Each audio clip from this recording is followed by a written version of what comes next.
Dahoo Forest, Dahoo Dores, welcome Christmas, bring your light.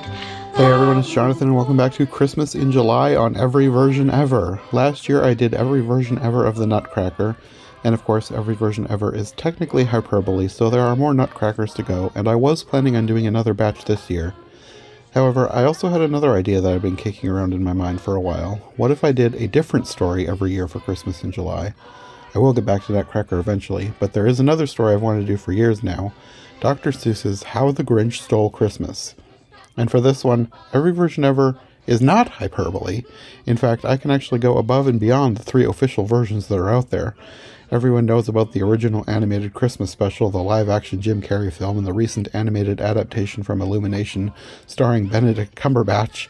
However, the Grinch has shown up in several other movies and specials over the years, and this month I think we're actually going to cover every version ever of the Grinch. Of course, kicking this whole thing off, we had to go back to the beginning, the original special from 1966.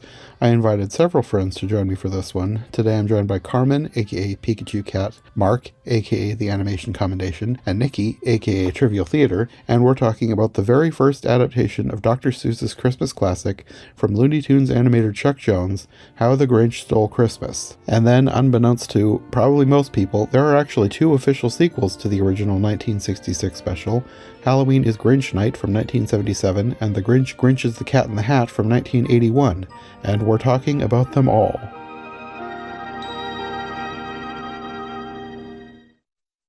Well, to start, I will say, this is possibly the first time I've seen this. It might be the second, but was not very familiar with the original How the Grinch Stole Christmas. I remember watching some scenes of it, like obviously the song. I've seen the song a lot. I don't remember why I've seen the song so much, but not the rest of it. But watching it for this was like, I don't remember half of this stuff. That's quite interesting. I'm kind of the same like you. I didn't grow up with this either, so I think I've only seen it once before, rewatching it for our podcast. I actually watched it when I was a kid. They used to Nice. show it in elementary school during like Christmas. I was gonna say I know the first one like it's the back of my hand, so Yeah. Well, I know it used to play on TV a lot, but my family didn't watch a whole lot of the Christmas specials. Like, I also haven't really seen the Peanuts Christmas special other than like once. We just didn't watch the Christmas specials. We had some Christmas movies we liked, we'd borrow from the library or that we owned. We watched Christmas movies more than we watched Christmas specials on TV.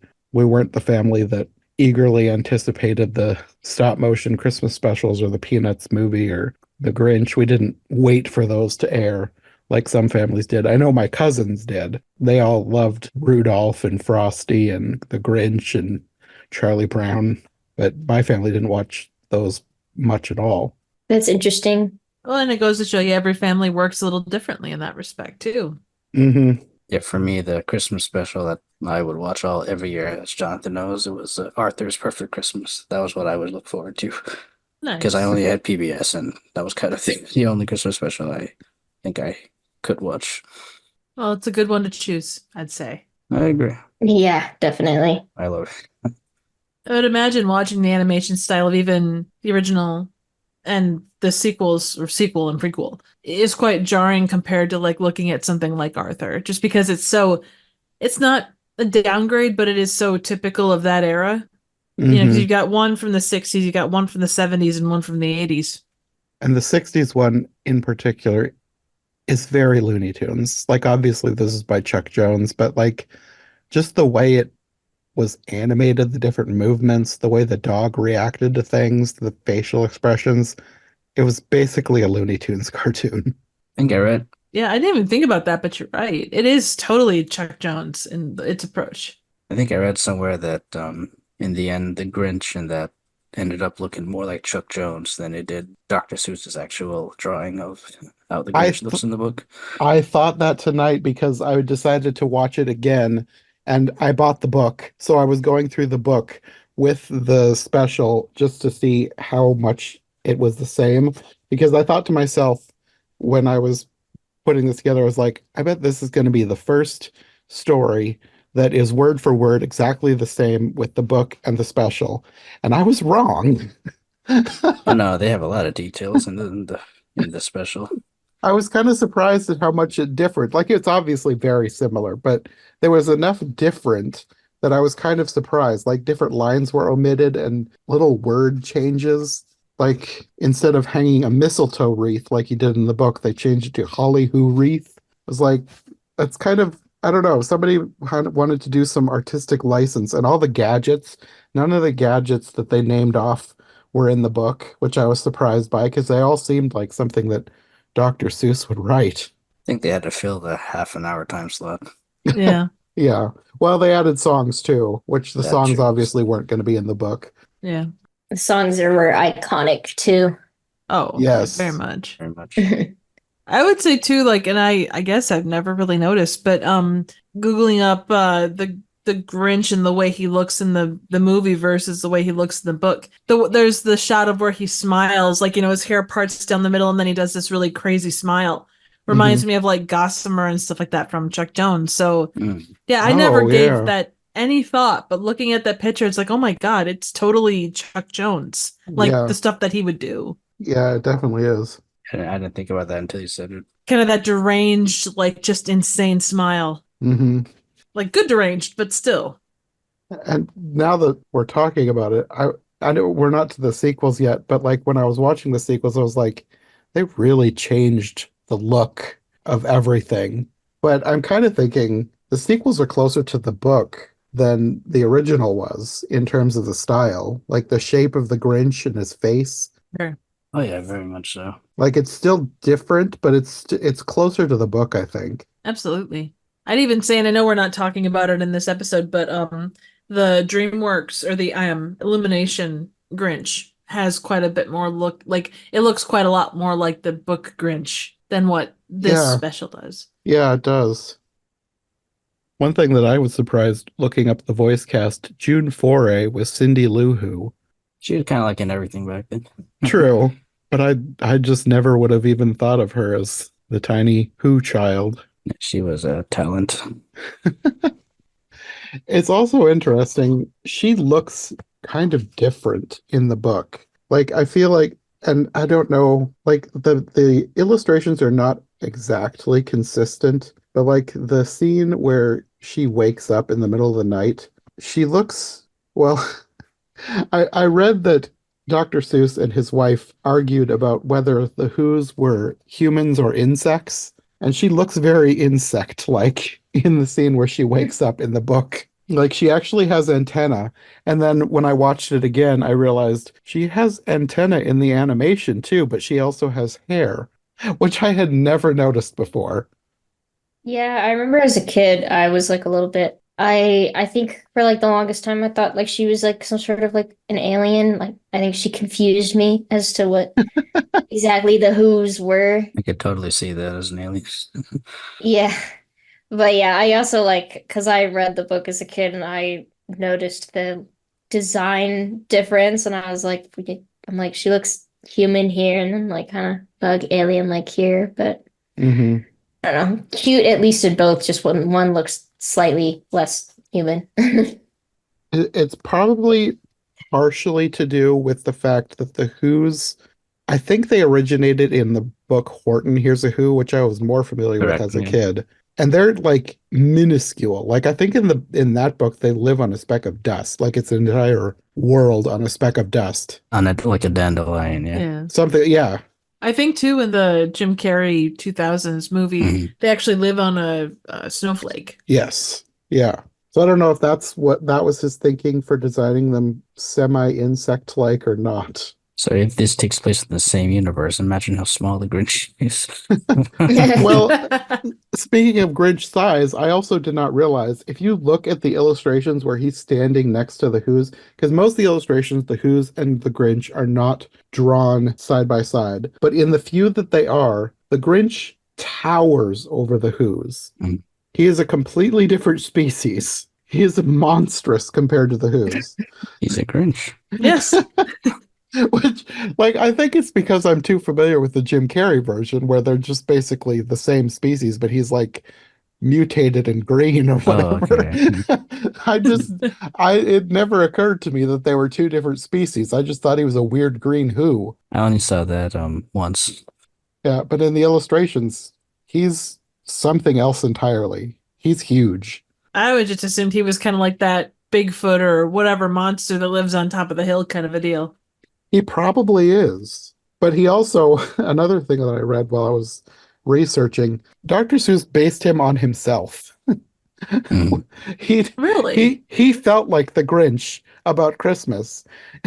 Like the whole thing was he was like he saw Christmas as being too commercial. He was very anti, probably not anti-consumerism, but anti-stuff. Like he thought Christmas was too much about stuff, and he just felt like the Grinch. And he kind of wrote himself into the story. Huh. But you think about it, I think a lot of authors do that. Like you find that character. I mean, they always say to write what you know. And if that was where he started with that, and those were his beliefs, I could see making an analog of yourself in that form. There's a very good biography if anyone's interested called Becoming Dr. Seuss, written by Brian J. Jones, and it's just about his life and his career, and he goes through a lot of behind the scenes on a lot of the books. And I think there was a good chunk that was about this book, how the Grinch Stole Christmas, as well as when the short was being made. And I really enjoyed the book, so I recommend it to anyone listening who wants to read it. Well, that sounds incredible. Because anyone that can write the characters that he writes and the way that he writes them has to be an incredibly interesting individual. It was a very interesting biography, I'll say that. Nice. Appreciate the suggestion. You're welcome. They're totally not paying me for this. Although Audible, if you're listening, how about it? Yes. Well, I guess we could go back to the voice cast. One of the classic icons of Universal horror movies, which was surprising. Yeah, like when you first hear about it, it is a surprising thing, I think. Yeah, I would agree. Boris Karloff, for those who are listening. Yes. Yes. Well, it's like the voice of, not Frosty. It was the voice of Frosty, I think. Started a really terrible horror movie called Microwave Massacre. Who was the voice of Frosty? Hang on, I'm gonna look it up quick. It was that comedian's something. Jackie Vernon. Yes. Mhm. Yeah, this guy, oh my God. Microwave Massacre is quite an interesting movie, and the fact that Jackie Vernon, like this voice of like children's television or children's Christmas classic, starred in this movie it caught me off guard, but that's neither here nor there. So, and not on subject at all, so I apologize. At least Boris Karloff didn't do anything horror related. Oh no, well, this is Halloween or Microwave Massacre is on par with some of the Santa movies that I've thrown towards Jonathan. So it's more on the realm of like weird, what the heck were they thinking when they made this movie level B movies? I see. So out of the 80s of all times. Well, again, not to skip too far ahead to the sequels, but there was some stuff in the sequels that reminded me of the tech from some of those Santa movies. You're not wrong. Spying on the children. But those are done with a certain amount of cheeky imagination towards children. Microwave Massacre is not a children's movie in any way, shape, or form, besides there being a giant microwave that a man uses to reheat cannibalistic bits of victims. That's a different story, though. Cut that if you need to. I think the Grinch podcast has gone off the rails. Yeah. Well, you're gonna get that when you have me on. You know that. I apologize. Yeah. Oof. Sorry. Rest in peace, the Grinch podcast. We tried. It was a good attempt. We tried. We'll regroup tomorrow. Yeah, exactly. Just start the whole thing over. Welcome to the Grinch podcast. We're here to talk about the fantastic original Grinch movie from the Grinch special from the 60s and its subsequent sequels, which are in their own way, shape, and form quite interesting and not at all creepy. Are they not creepy though? That second one,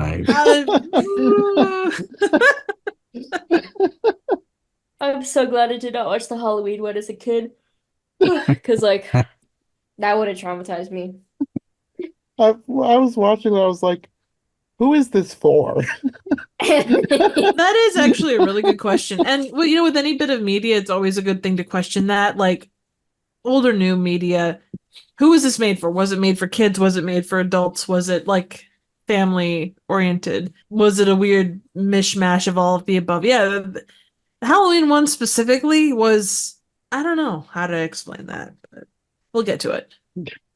I mean, we probably can just skip around because I wasn't really planning on going through these like scene by scene because, well, for the Grinch, everybody knows the story of the Grinch, and it's kind of self-explanatory. I mainly just wanted to talk about them just in terms of how familiar we are with them and maybe what like memories of them.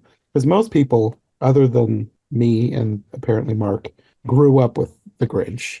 So it's kind of strange that I never did, but I mean, I'll have a different podcast for this one, but like I grew up with the Jim Carrey version.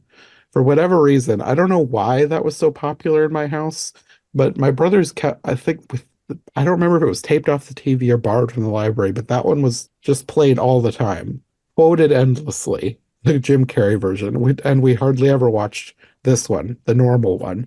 So I have almost no childhood memories of the actual Grinch. So I thought it would be more interesting to talk about it with people who did.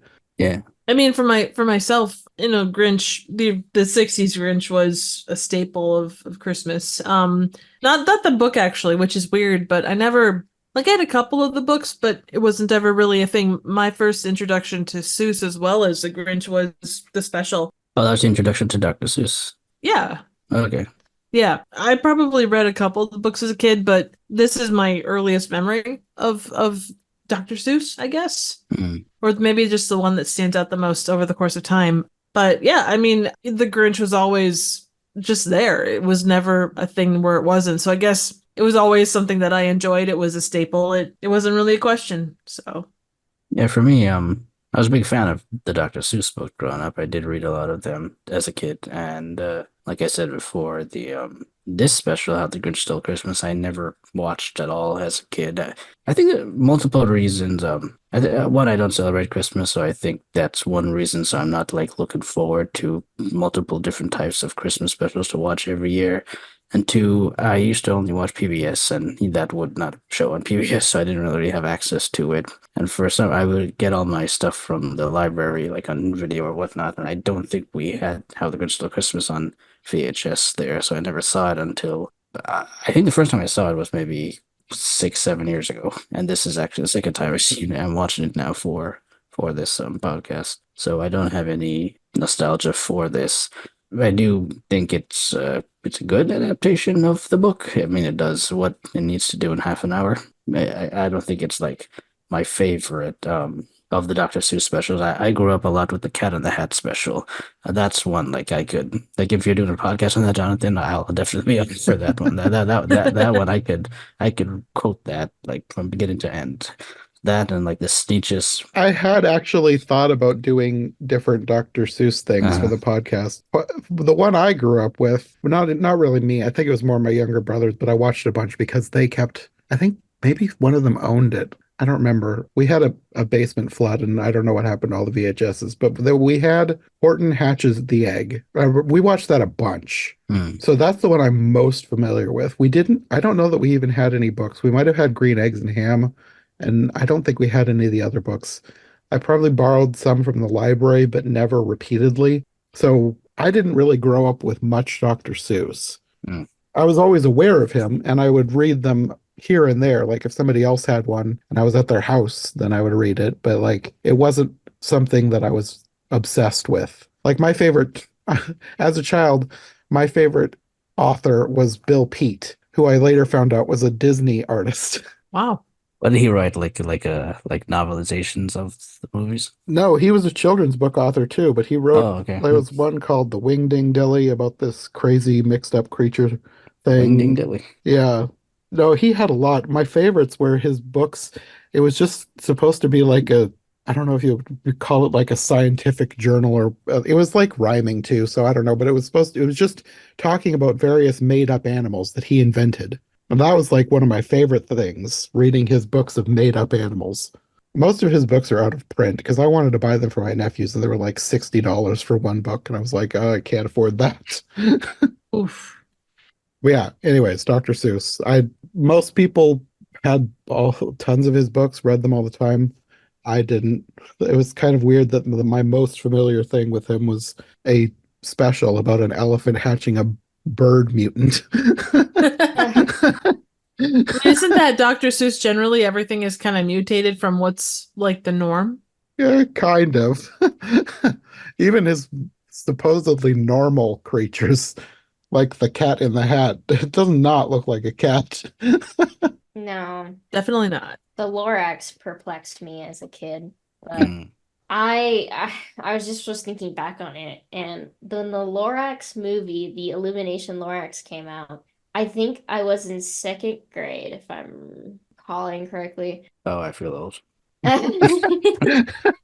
So my second grade teacher organized us all to take it because she had read us like the book and we did projects on like saving the trees and stuff.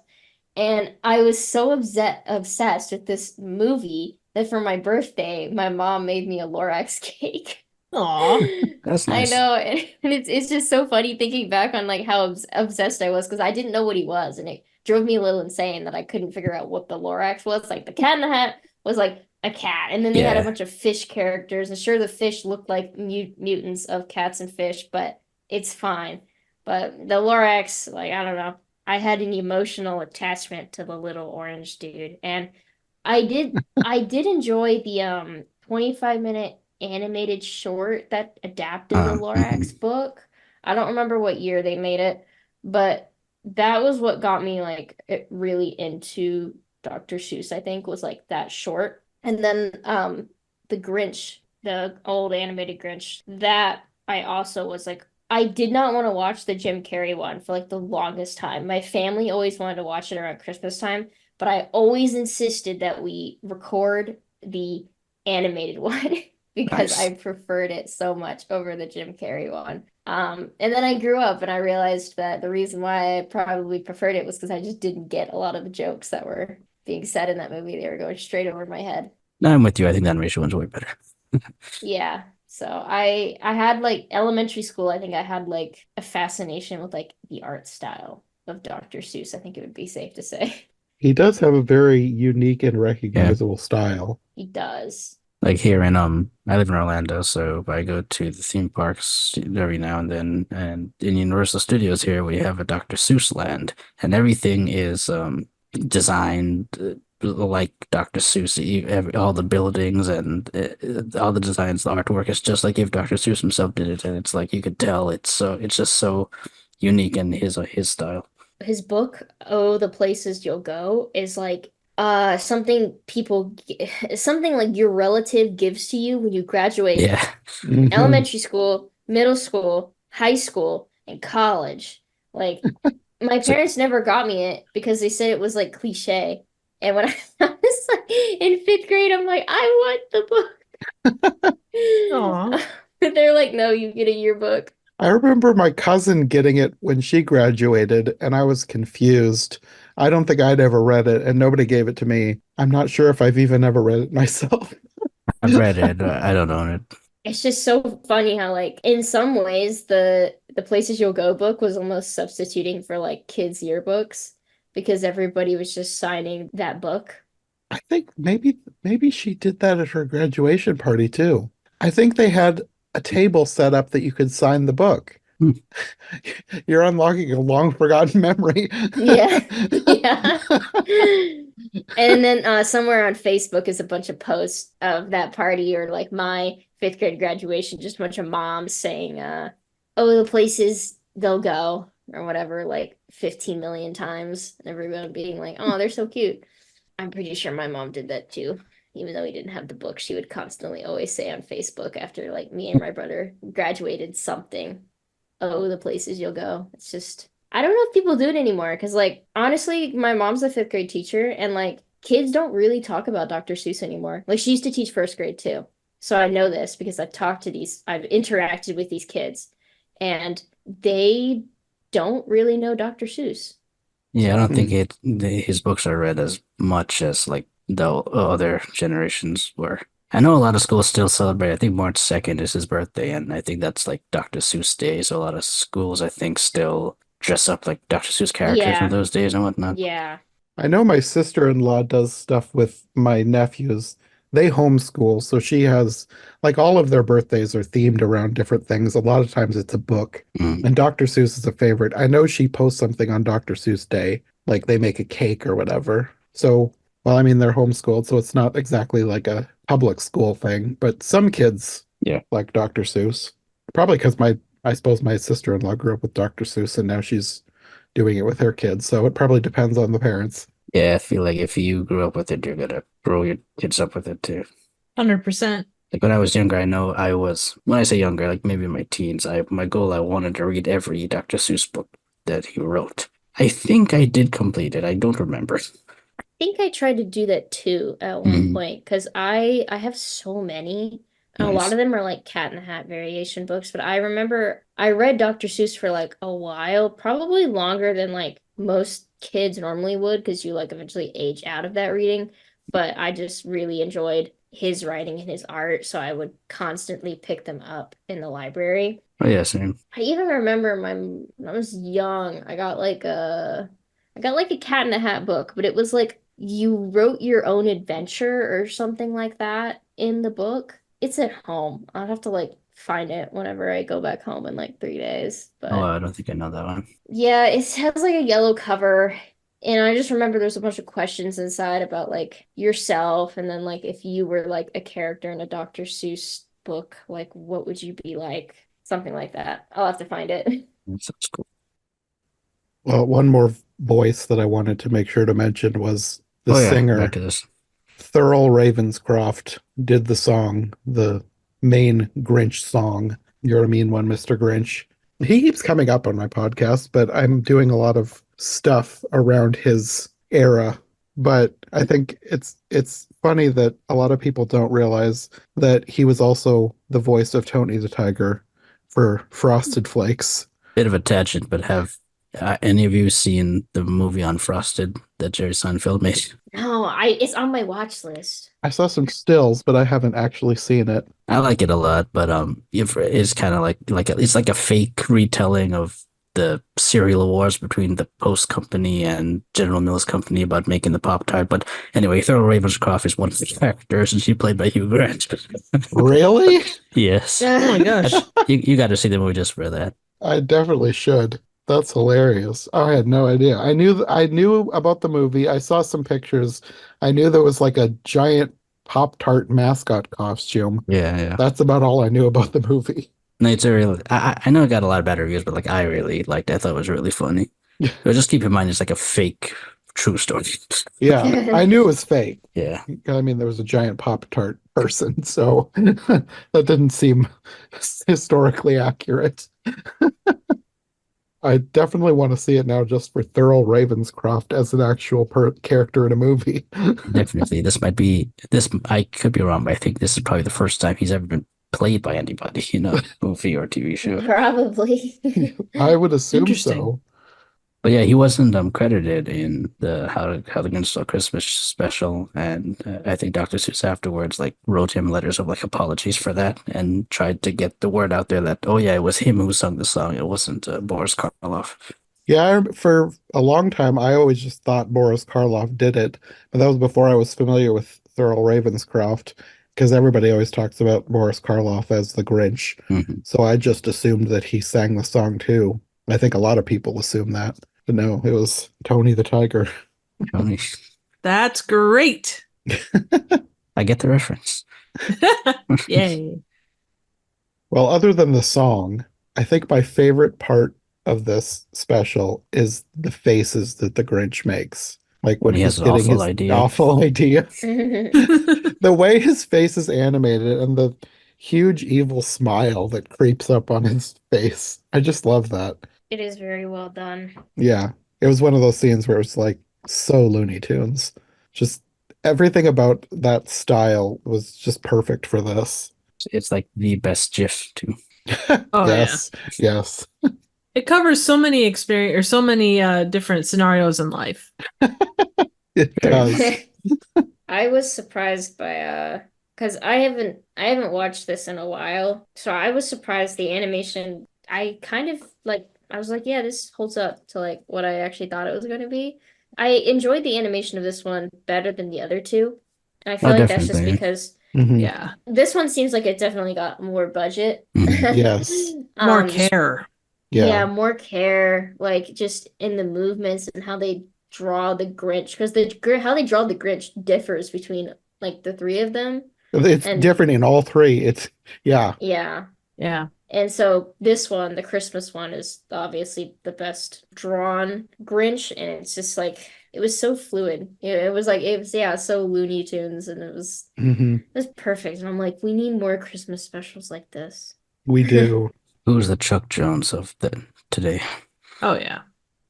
I don't know if there is one. Like there are people who do Looney Tunes cartoons today, but I don't know that anyone ever has really stood out as Stood out like, like that, Yeah. yeah. yeah, And I think there are specials that have stood the test of time more recently, but yeah, there's the classics are classics for a reason.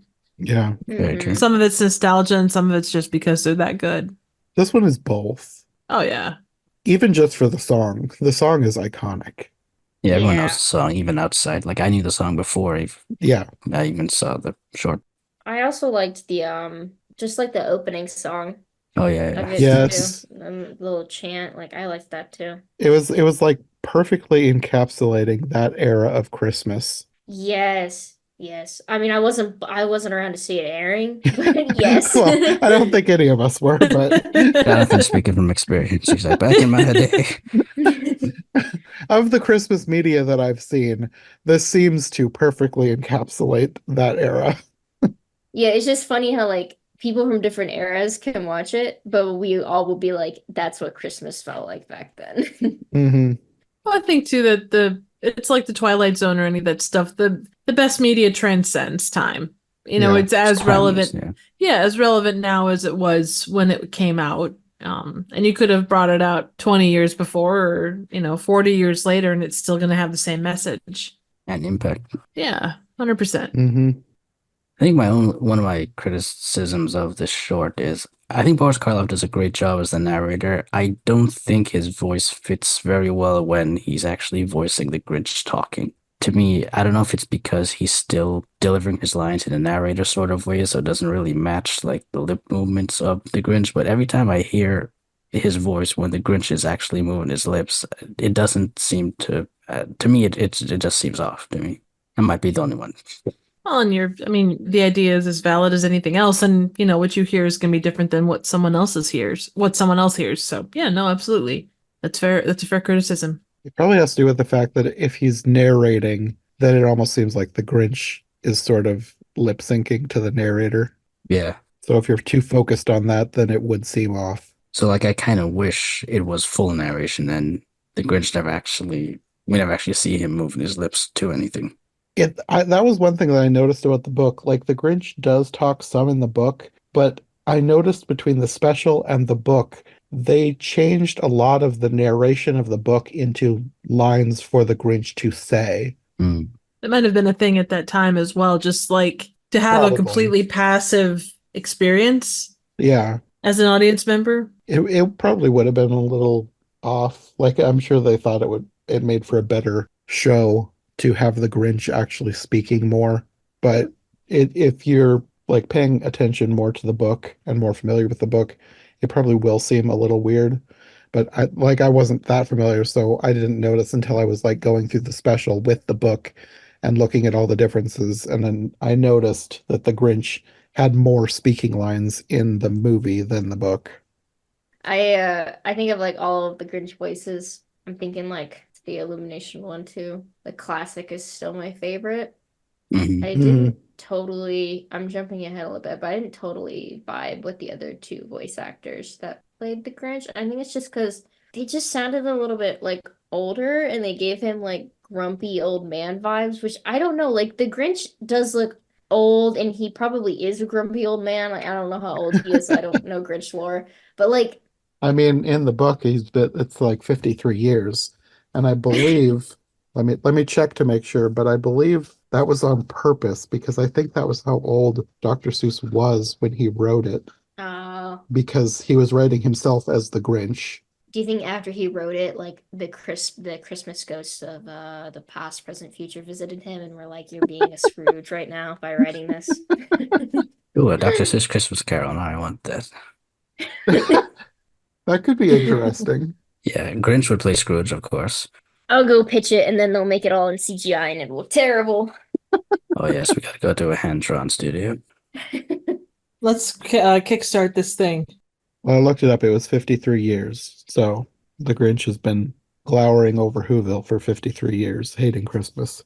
Well, good for him. Being a hater for 53 years is hard. Yeah, he's steady. He kept at it. There's a lesson in perseverance there. I know you get into your 70s and you start to, not be able to do as much, but if we're talking grumpy old Grinch man, I would assume closer to 70 than 50. Well, it depends, I guess, on the lifespan of a Grinch. That is true. That raises quite a few Yes. philosophical questions about the ins and outs of how a Grinch operates, really. Yes. But I don't know that we really want to go into those specifics because then you're making assumptions about him and his kind, and we really don't have a lot of information to go on. We might get some letters from the Grinches around the world. So, sorry, Jonathan. We definitely don't want to bring that to John's podcast because that would be bad. Well, we know at least they give us some information about their biology because they have hearts that can change sizes. Grow. Yes. Grow and shrink. Also, I'm just gonna say what happens in the mean one. I love, oh God, it's like, I'm sure it's probably a question that's been raised by multiple individuals over the span of the life of the Grinch generally, and I'm glad that the question was finally answered. So I'm happy about that because it kept me awake nights. The heart mystery. Yes. Is it 2.5 times larger? Is it 3.25% larger? Math. Yes. And then when he gets a larger heart, he also gets like super duper strong. So That's maybe we right. should all enlarge our hearts and then we can get strong. I think it's actually a disease, though. Like if you have an Yeah, enlarged no, heart, it is. speaking. There you go, It can kill you. Christmas gave the Grinch a heart attack eventually. Yeah, it's not Yeah. just the Christmas bonbons either. Exactly. I think it's like there's actually, I remember way back in like middle and high school biology classes, they would teach you about this effect on the body where it's like when your body, like if you break a limb for like an hour or so, you might not feel it because there's so much adrenaline that your body's shutting off the pain receptors so you can survive. That's what happened to the Grinch. Well, Like- after the credits roll, he just collapsed. Yeah, he At just that dinner table. collapses. Eventually he feels the pain in like his arms and legs and that he like overexerted, but not in that moment because he had too much adrenaline. That's The right. And the Who's had a great grand funeral for the Grinch on Christmas Day. There's a sequel that Dr. Seuss wanted. They buried him with baubles, tags, and bags. Oh no. They buried him with the last can of Who Hash. Well, there is actually a sequel, not written by Dr. Seuss himself, but authorized by Dr. Seuss's estate. And in the sequel, his heart shrinks again because the sequel book is dumb. I bought it because I thought maybe it would be relevant, but it has nothing to do with either of the sequels. What's it called? It's called How the Grinch Lost Christmas. Because Yes, this was book. one that we definitely needed. I've never heard of this before. Well, this was published last year. Oh my gosh. No one read this, but I do remember this cover. Oh dear God. You know what? I've already got hives from unnecessary sequels. Okay, when I go to the library next time, I know what I'm getting. The Grinch looks like an angry teenager. Well, the book is about the Grinch wanting to prove that he's changed. So he's entering a Christmas contest or a Christmas tree contest to decorate the biggest Christmas tree. No. The rhyming is close to Dr. Seuss. It almost feels like Dr. Seuss, but it's off. And I feel like I would need to read it a couple more times to like fully figure out why, but it feels like they missed the point of the story. And like the whole thing is about him doing this contest to prove that he's changed. And then he ends up losing to Cindy Lou Who, and then throwing a fit and marching back up the mountain. And then she calls out to him, like her tree was decorated with an ornament from everyone in town, and she has space for one more. And then he's sorry that he threw a fit, and he comes back down, and his heart grows again. Because when he lost the contest, his heart shrank. Interesting. That sounds quite petty. Well, technically, I mean, yes, he's the a Grinch Grinch. is pretty petty. Yeah, point taken. I don't know. I felt like there is potential for something else in this world, but it didn't need to happen. And the story just felt off somehow. Probably because it wasn't written by Dr. Seuss himself. I could see Illumination making a sequel to their movie if it had been This does feel like more. something that Illumination would do, actually. Maybe they still will. I mean, we got 4 Despicable Me movies, so. And 2 Minions. Yeah. Was it 3? 3 Minions is. Oh, I God. lost track. Really? Wait, I is lost Is it? there track. 3 I thought Minion it was- movies? Is it 2 or 3? I think it's 2.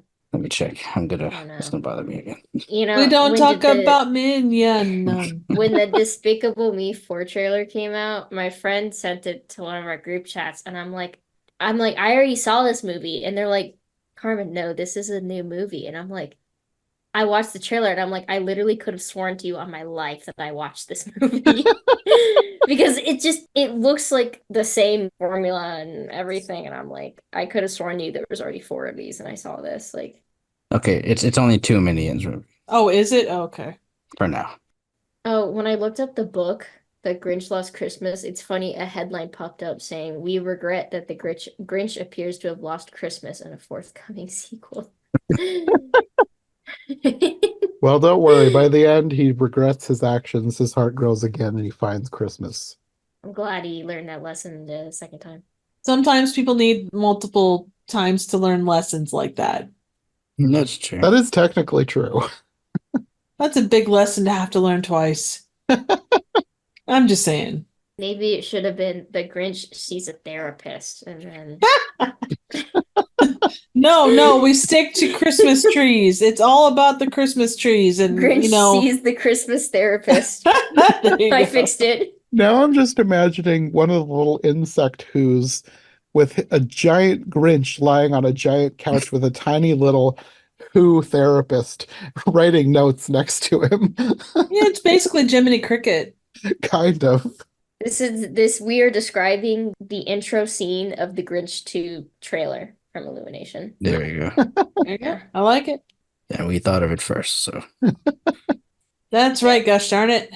send the royalties this way. Yeah. Well, does anyone have any final thoughts on the actual Grinch movie before we talk about the sequels? 10 out of 10. Nice. It's excellent. Yes. It holds up like a lot of stuff from the 60s. Like the Batman series from the 60s. It holds up. Speaking of which, Exactly. No, it's fantastic. It's very well done. And yeah, no complaints. I remember for whatever reason, I wasn't that fond of it when I watched this the first time a few years ago. I thought it was a little overrated. I'm not 100% sure why, but upon this rewatch, I say, no, it is actually a pretty good film. I don't know why I didn't think that before. I wouldn't say it's like, oh, I'm gonna watch this like every year, but it's between the buckets of good and bad, this is definitely a good one. I will say this, and I think it's generally of just anything, really. It's like Christmas Story. You watch that, like, at least as a kid, if you watch it, you grow up with it, and I use the Christmas Story specifically because that's what I have as an example. I talk to people that watch it for the first time as an adult, and that's not the sentiment. It's very much it's fine. It's mediocre. It covers the bills of Christmas stuff, but it's really not that great. Just that difference in when you saw it, the nostalgia that you attach to it.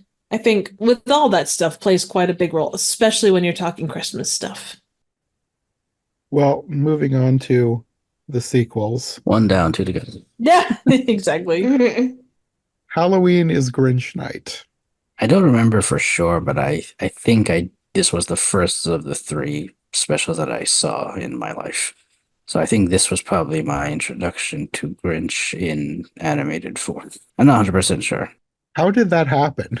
I think I was on YouTube one day and I'm looking through like there was like the random Dr. Seuss specials that were available because at the time no one had uploaded How the Grinch Stole Christmas. I think that one had like a big copyright, so that would always get taken down if anyone uploaded. But these somehow got through, so I just kind of watched all that was available, and this was one of them. I'm so sorry.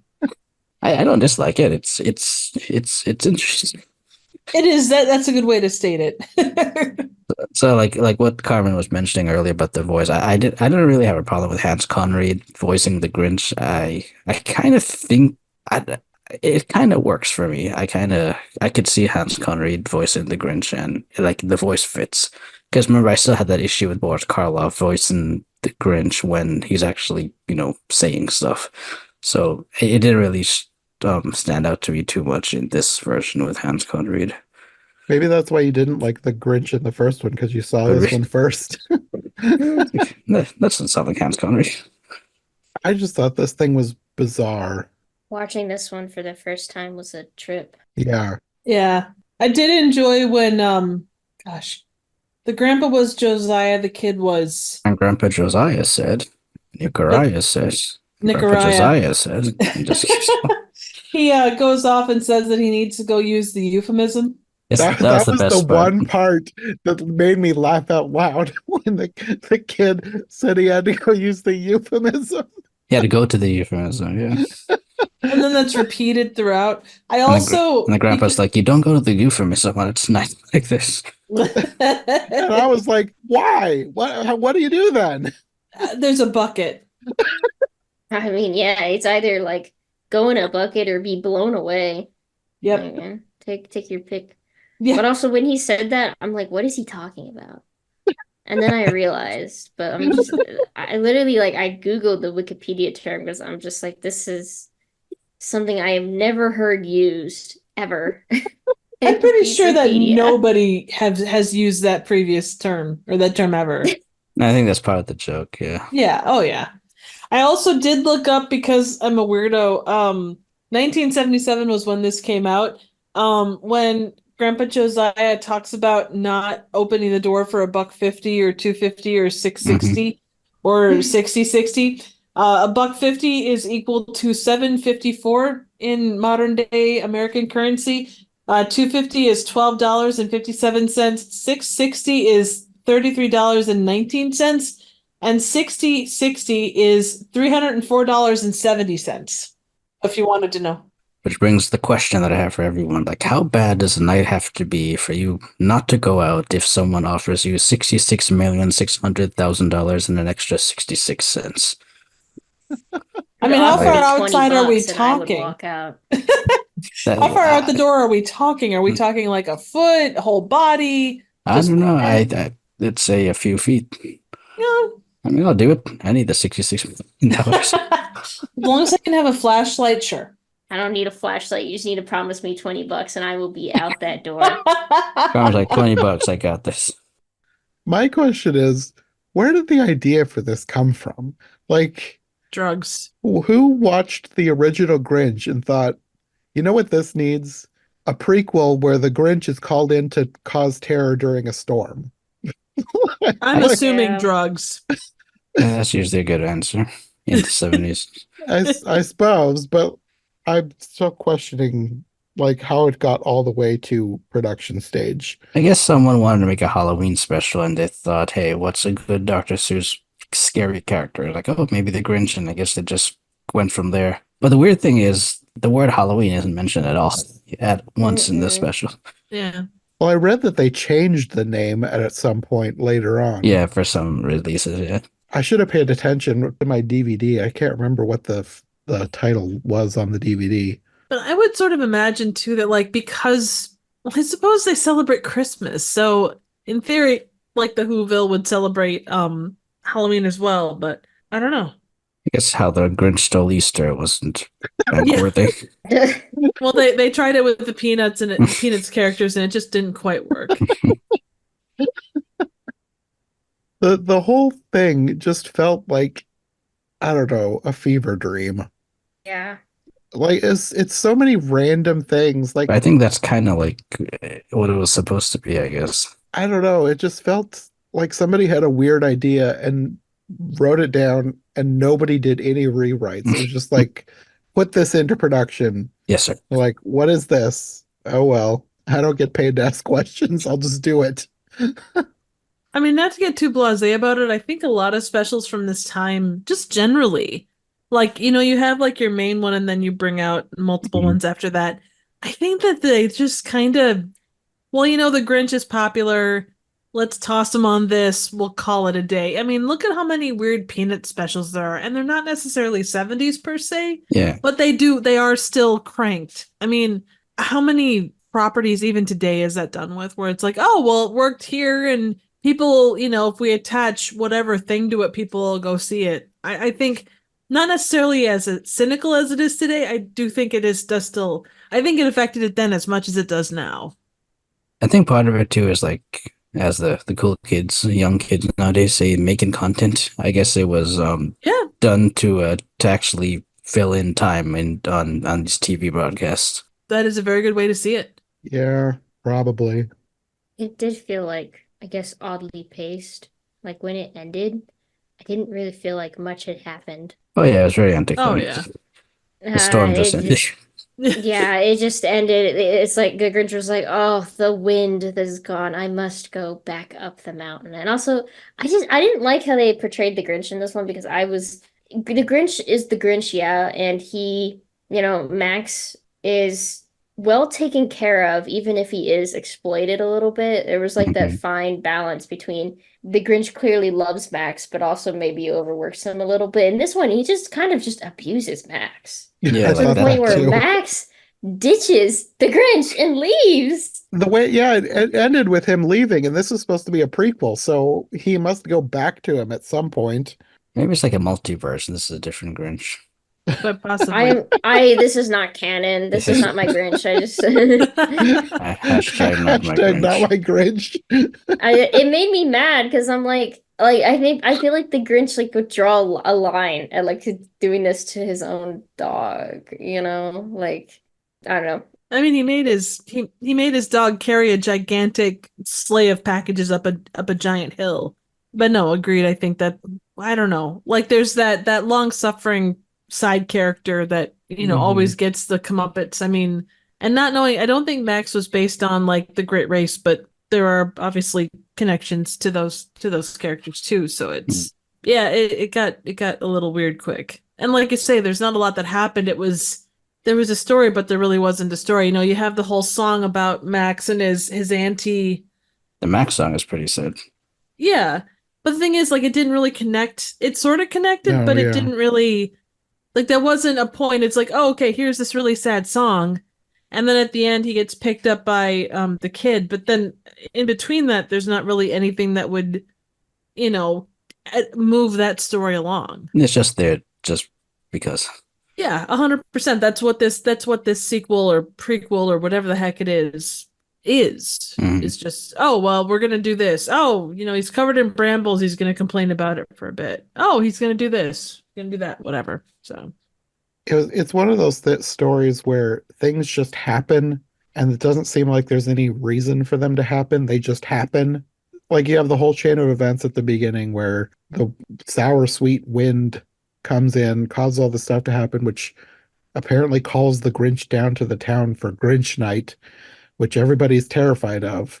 And then the whole episode is just him coming down the mountain, a little kid getting blown away, finding him, and by the end, the sour sweet wind dies down, and he doesn't even get to the town.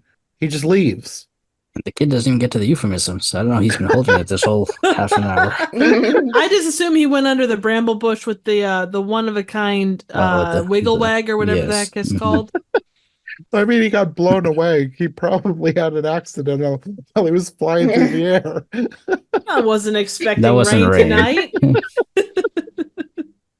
I did like the voice cast though. Like I said, I didn't mind Hans Conried as the Grinch. I enjoyed Hal Smith was Uncle Josiah. Henry Gibson was the singer of the Max song, and the reason I thought his voice sounded familiar was, oh, he's the voice of Wilbur from the Charlotte's Web movie from the 70s as well. It's Oh, like, that's oh, cool. that's why I recognize that voice. And the voice of the general guy who was like giving updates on the Grinch's activities. I enjoy that too. Which thank goodness for him. Otherwise, we wouldn't have known what was going on. The blinking lights you had to watch closely. For some reason, he gave me the character from the Flintstones.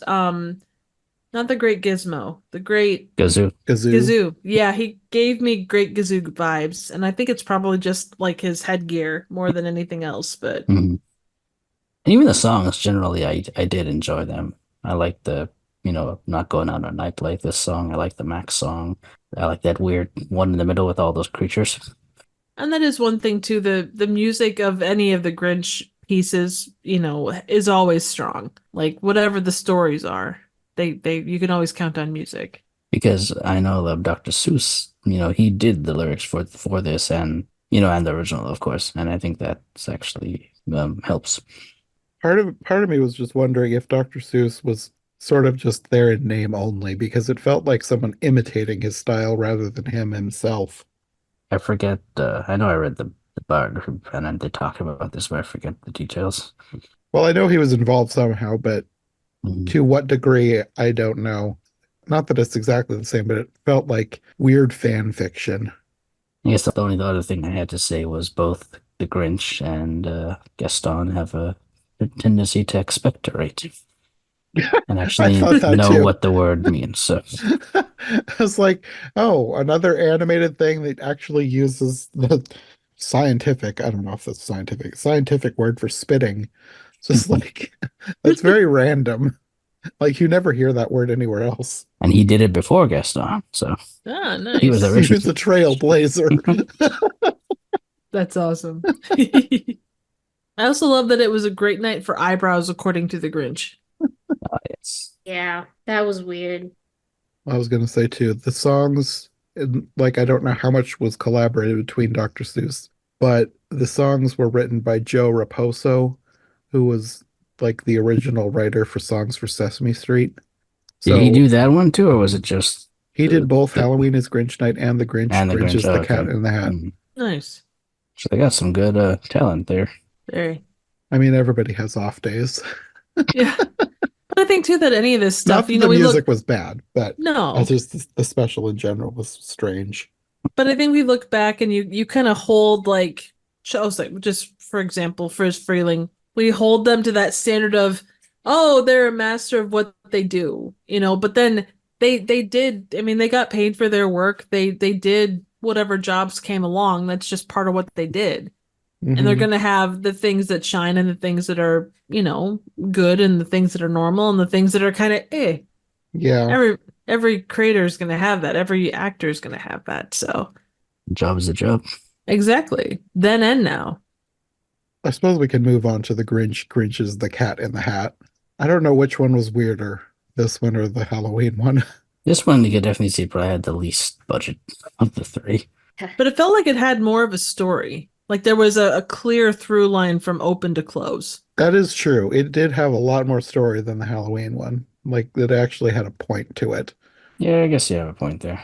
I enjoyed the story of this one more, and I liked it more because it was funny. The Halloween one I didn't find super funny, so this one was funnier, and I like how the cat in the hat talked. Like it was just so absurd. And just he's so funny. Like it's hard to take him seriously. And it's nice in contrast to like the Grinch where he's just like so grumpy. It's funny to watch. And then the ending is so funny in my opinion. Remember your mother. And the Grinch is like, you're right. I'm sorry. I don't want to jump to the end, but I will say that to me, is the saddest song I've seen in anything animation related. He sobbed a whole puddle. Yeah, Yeah. like I would go to YouTube to listen to the song just to have a good cry. It was also interesting to see because the Cat in the Hat is generally portrayed as pretty chill. Nothing really gets his goat.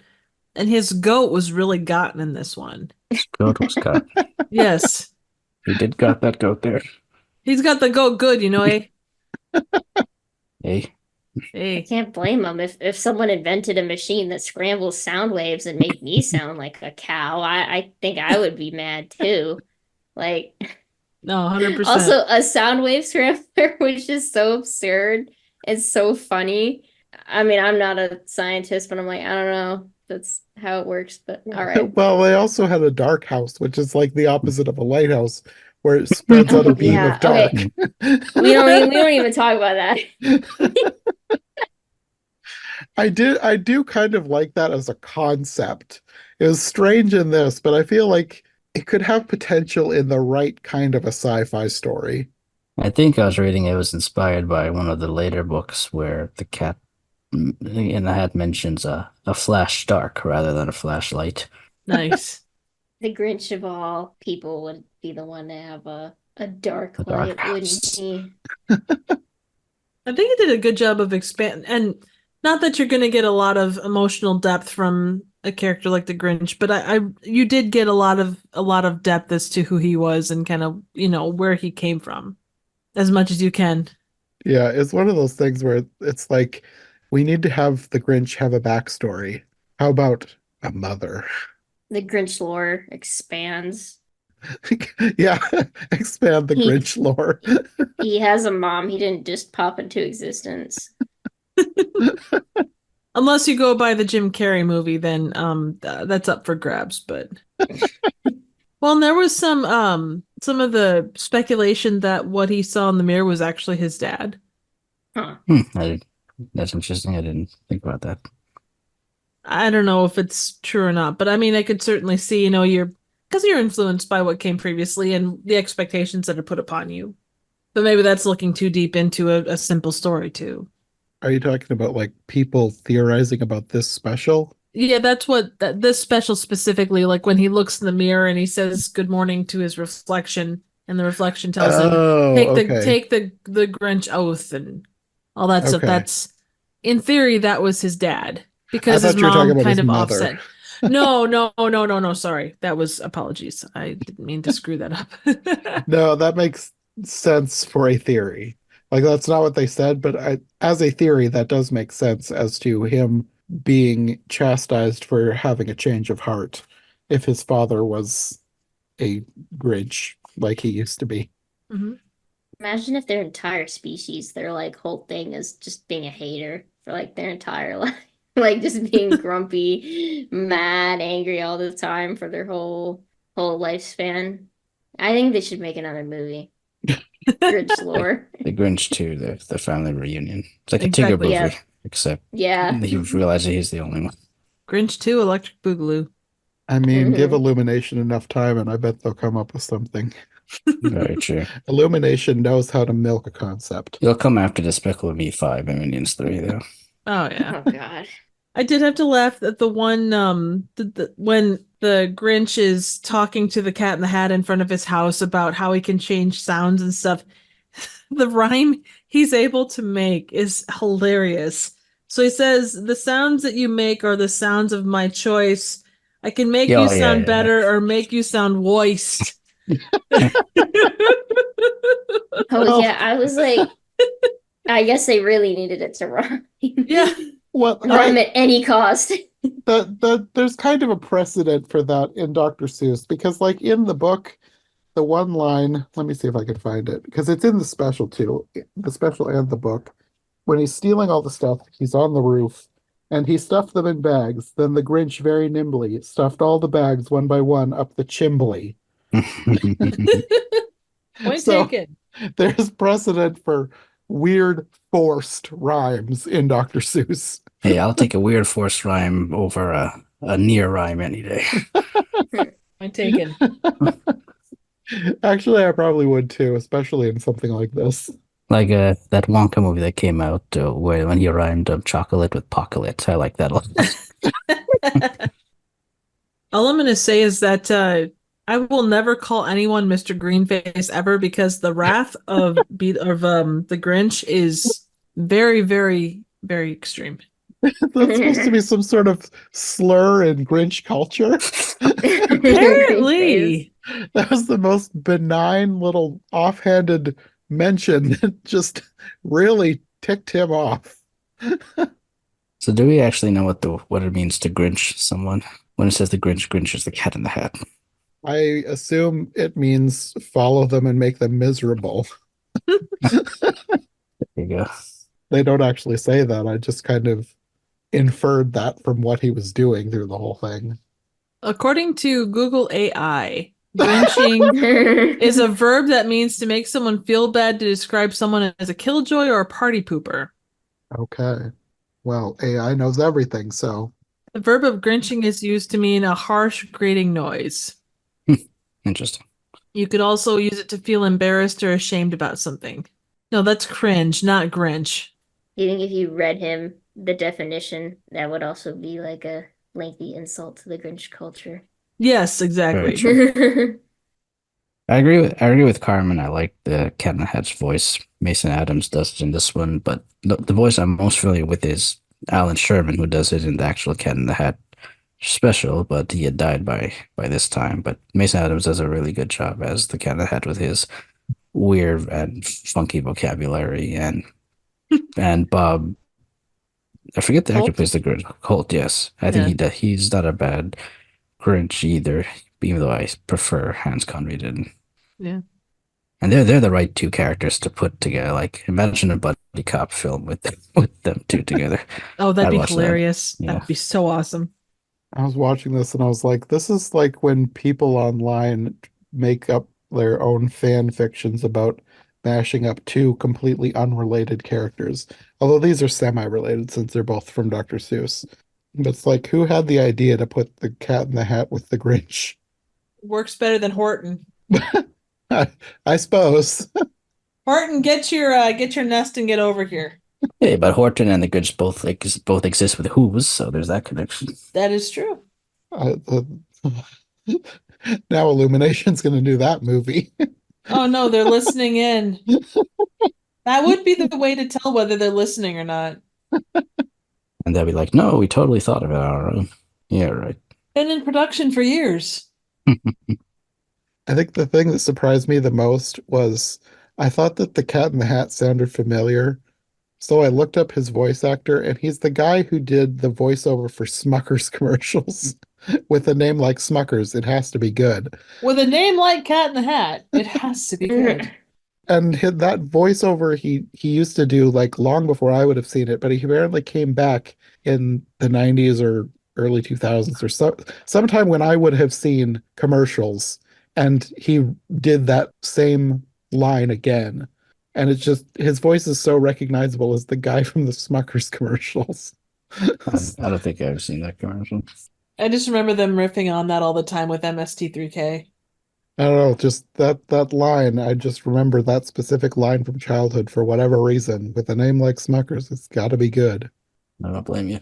I don't think I was that familiar with him from anything else. Yeah, I was looking at his filmography too.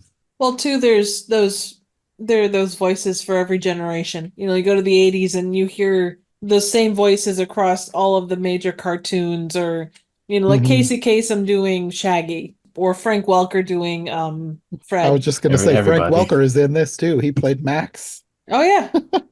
But yeah, like I think my favorite part of the special, and the only part that I really liked a lot, is the song, the "Soften Your Heart, Remember Your Mother." That was quite good. I don't really know that I had anything that stood out to me as something that I really liked. I was kind of bored with this one. I almost feel like I like the Halloween one better just because no, it I was agree. so absolutely bizarre. I liked the beginning when the Grinch first came across the Cat in the Hat at the picnic and everything.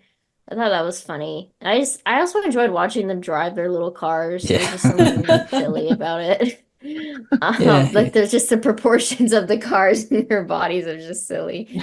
And then I liked the ending leading up to the Cat in the Hat doing that song. Mhm. The middle was funny, but it was only because of the gadgets. Like Hmm. after he showed them off, I was like, oh, I'm getting a little like bored. Yeah. It falls a little flat in the middle. I would say the introduction of the two characters is pretty funny. The ending is funny and sad. The middle is kind of like meh.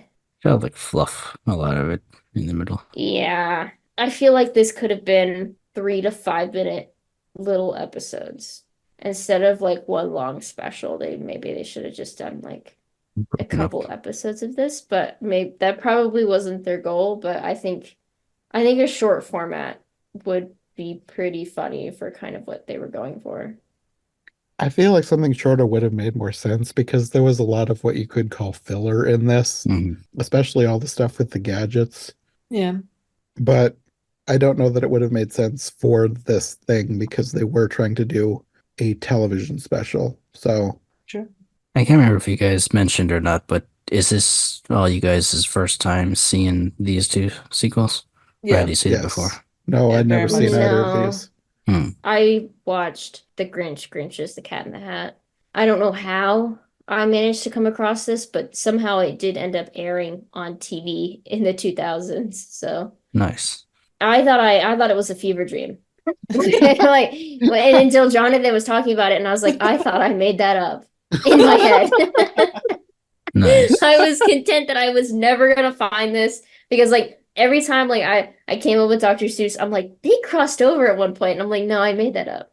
That was hallucinated. But no, it's real. On the subject of fever dreams, did anyone else the psychedelic piece with the cat in the hat about 3/4 of the way through? Did anyone else get like the elephants are on parade thing from Dumbo?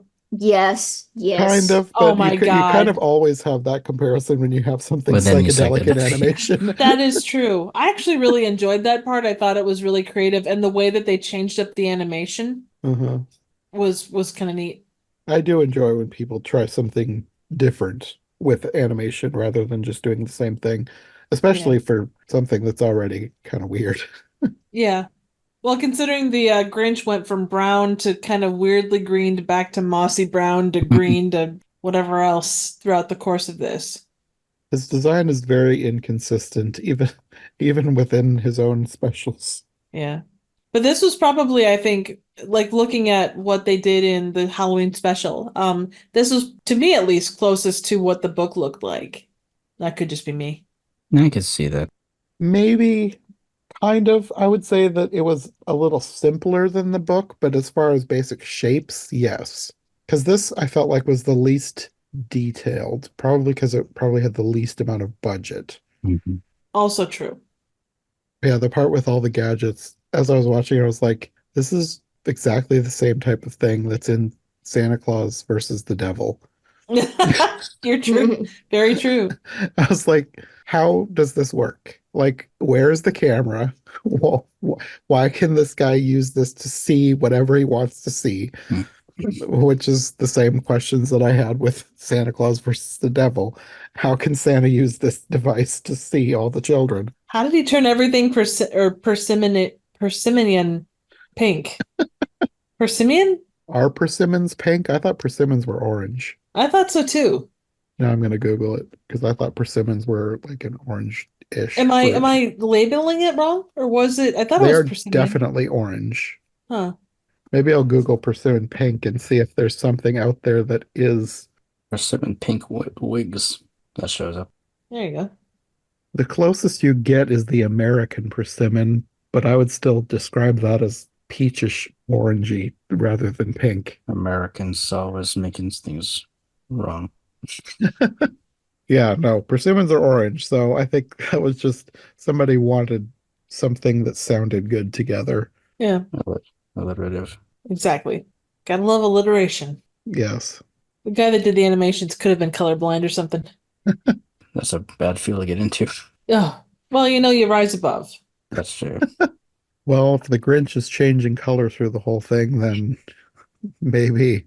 I mean, you look at like 80s, and not to diss on 80s animators because they were under a lot of pressure and there was a lot that went into that stuff, but 80s animation generally is not known for its consistency at all. Yeah. You had so many people walking through walls and like changing skin tones halfway through the season. Yeah, that's not all that outside the box for what they were doing in the 80s, generally. Just go back and watch G.I. Joe or Gem and the Holograms or the Transformers, and that'll be all you need to know right there. There's your proof. Yeah, proof is in the pudding. I think the only other interesting thing about this one is this was produced by Marvel Productions. That is interesting.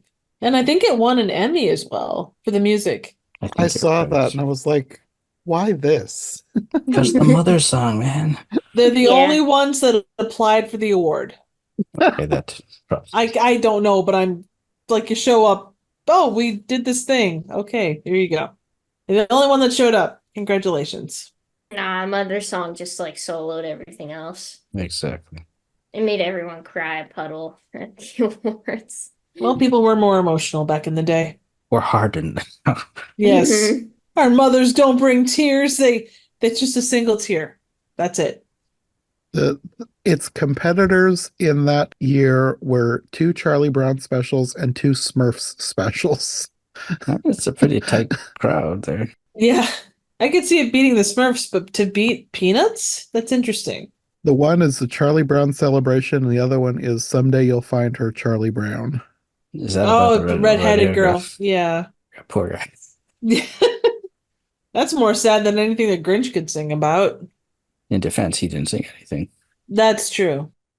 Just looking through the list of all the stuff in the 80s, Charlie Brown is in there just about every year for a while, sometimes more than once. It's amazing how many Charlie Brown specials that were cranked out over the course of time. But you can do all of them, Jonathan, for a podcast. Yeah, there you go.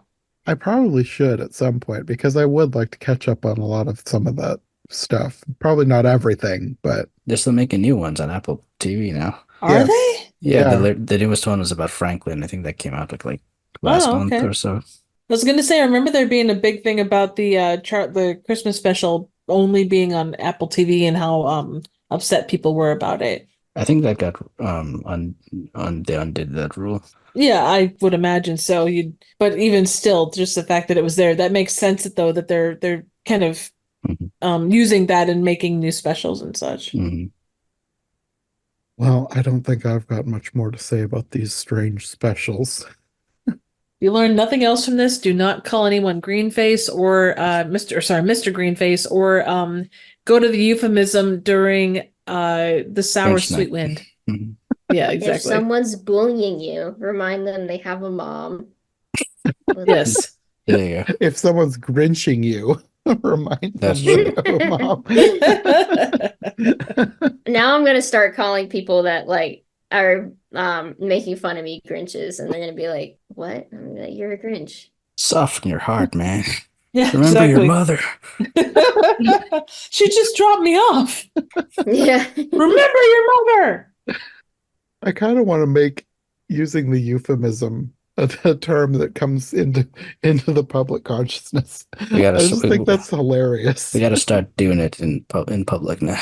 Absolutely. Get on it, John. Change the world one person at a time. We just need one viral tweet. Exactly. It's just such a weirdly hilarious way to refer to using the bathroom. It reminds me of Fantastic Mr. Fox when for the word they use Oh to yeah, curse, they actually use the word cuss. yeah, Oh, for the that's curse awesome. word. yeah. That's another great one. That one we sometimes reference, so maybe we should try and do that with euphemism.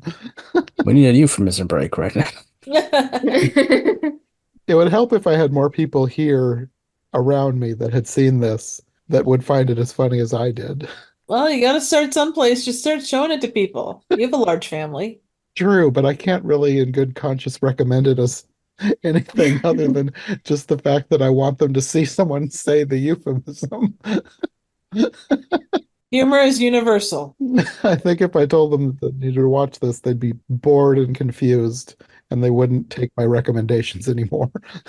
You know what you do, though? You edit it down to all the interesting bits, which is probably about 30 seconds, and center it around euphemism or going to a euphemism. And then he gets hit by a tree branch. Yes. It's This is important what to- happens if you don't get to do the euphemism. Mhm. Well, I think that's probably a good place as any to end this one. I guess the last thing is like if you want to do like in order what are your favorites in order, or which would you rewatch first? Well, the original would be the first one. And I suppose I would watch the Halloween one next, and the Grinch Grinches the Cat in the Hat last. The first is definitely the Christmas, how the Grinch stole Christmas. Second, Grinches the Cat in the Hat. Third, the Halloween Grinch special. I would say the original, the Grinch the Cat in the Hat, and then way back down the road, still waiting to be, hitchhiking to be picked up and brought up to where everybody else is, the Halloween special. Nice. And I think I would do the Halloween one first, then the Christmas one, then Grinches the Cat in the Hat. Nice. So I think all four of us had four different permutations of this. I think so. I wouldn't expect such a diverse selection of opinions on these, but there you go. The Grinch would do that to you. Hey, you brought on a diverse group of people. We give you diverse answers. That's true. Yes.